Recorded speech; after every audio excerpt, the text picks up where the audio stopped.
मदरसा की खातिर मिटा दिया मस्जिद इमामबाड़ा मजार, हुकूमत गुनहगारों पर सख्त कार्रवाई करे। जाहिद वारसी बाबा।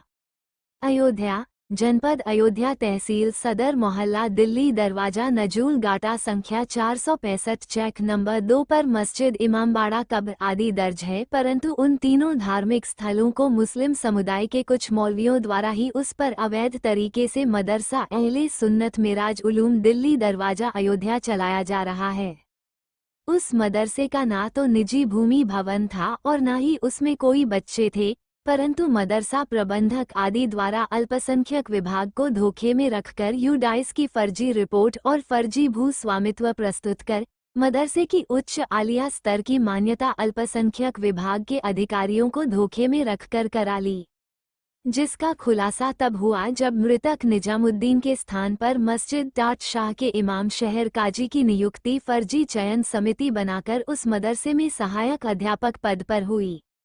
नियुक्ति के बाद भी शमसउल कमर ने मस्जिद टाट शाह की इमामत नहीं छोड़ी। मृतक निजामुद्दीन के परिवार को नौकरी मिले इसके लिए तमाम शिकायतें हुई। तब तत्कालीन मस्जिद टाट शाह के सचिव श्री जमाल खान की जानकारी में आते ही उन्होंने जब शमसउल कमर से पूछा तो वह भड़क गए और पब्लिक में झूठी अफवाह सचिव के प्रति फैलाकर तथा मस्जिद के लाउडस्पीकर से उनके खिलाफ अभद्र बयान कर श्री जमाल खान को पब्लिक के हाथों पिटवाने तथा बेइज्जत करने की कोशिश की। श्री जमाल खान ने मस्जिद टाट शाह में नए इमाम मौलाना मोहम्मद नसीम की नियुक्ति की तथा यूपी सुन्नी सेंट्रल वक्फ बोर्ड लखनऊ से पत्र भी जारी करवाए, परंतु शमसउल कमर द्वारा नए इमाम को मस्जिद में इमामत करने नहीं दिया गया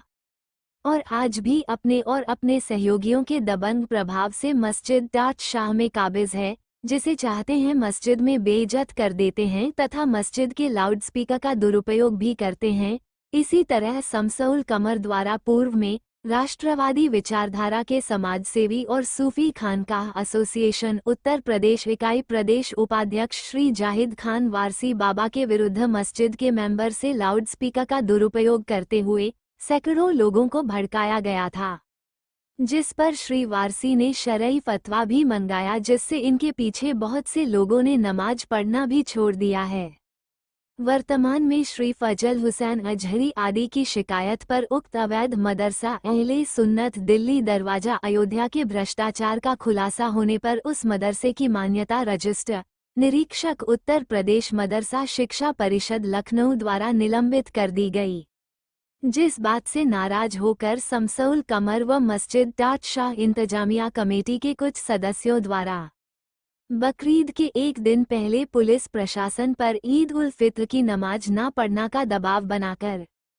एक झूठा मुकदमा श्री फजल हुसैन नदीम खान आदि के ऊपर कर दिया, जिस बात को लेकर मुस्लिम अवाम में काफी रोष है। इस संबंध में बयान जारी करते हुए सूफी खानकाह एसोसिएशन उत्तर प्रदेश इकाई प्रदेश उपाध्यक्ष श्री जाहिद खान वारसी ने कहा, इसी तरह रहा तो शमसउल कमर द्वारा इमाम पद का दुरुपयोग कर किसी पर भी झूठा आरोप लगाकर फंसा सकते हैं। श्री वारसी ने कहा, शमसउल कमर 2016 में मस्जिद टाट शाह के इमामत पद पर मुफ्ती बनकर आए थे, परंतु उनके पास मुफ्ती प्रमाण पत्र नहीं है। श्री जाहिद खान वारसी ने मुख्यमंत्री श्री योगी आदित्यनाथ जी उत्तर प्रदेश शासन लखनऊ को पत्र लिखकर अवैध अहले सुन्नत मिराजुल उलूम दिल्ली दरवाजा अयोध्या के नाम पर हुई करोड़ों रुपए की राजस्व नुकसान की वसूली मदरसा प्रबंधक कमेटी तथा समस्त अध्यापकों व दोषी कर्मचारी अधिकारी। मैं जनपद अयोध्या से जाहिद खान वारसी, जनपद अयोध्या के मोहल्ला दिल्ली दरवाजा में नजूल गाटा संख्या 465 पर मस्जिद इमामबाड़ा मज़ार को मिटाकर एक अवैध मदरसा अहले सुन्नत मिराजुल उलूम दिल्ली दरवाज़ा चल रहा था, जिसकी तमाम शिकायतों के बाद उच्च अधिकारियों द्वारा जांच कराई गई तो उसमें स्पष्ट हो गया कि मदरसे के पास निजी भूमि भवन नहीं ना मदरसा और मस्जिद इमामबाड़ा मज़ार को मिटाकर बनाया गया है और उस मदरसे में बच्चे भी नहीं हैं। उस मदरसे के प्रबंधक आदि द्वारा फर्जी भूस्वामित्व प्रस्तुत कर आलिया स्तर तक मान्यता प्राप्त की गई है। वर्तमान में रजिस्ट्रार महोदय द्वारा उस मदरसे की मान्यता निलंबित कर दी गई है, परंतु अभी भी धोखाधड़ी 420 से संबंधित कार्रवाई करना बाकी है, जिसके लिए बार बार अधिकारियों को अवगत कराया जा रहा है। उस मदरसे के फर्जी मास्टर शमसुल कमर की वजह से उस मदरसे की शिकायत हुई और उस मदरसे के बंद होने से शमसुल कमर ने क्षुब्ध होकर के श्री फजल हुसैन और नदीम खान के ऊपर झूठा मुकदमा पंजीकृत कराया है, जिसके लिए भी कार्रवाई की जा रही है। शमसुल कमर 2016 में मस्जिद टाडसा में मुफ्ती बनकर आए थे। तब से आज तक अपने आप को मुफ्ती लिख रहे हैं, जो कि उनके पास मुफ्ती प्रमाण पत्र नहीं है। पूरे आवाम को उन्होंने धोखा दिया है, जिसके लिए कार्रवाई इनके ऊपर किया जा रहा है। हमें उम्मीद है कि न्यायालय से हमको सही फैसला जल्द से जल्द मिलेगा।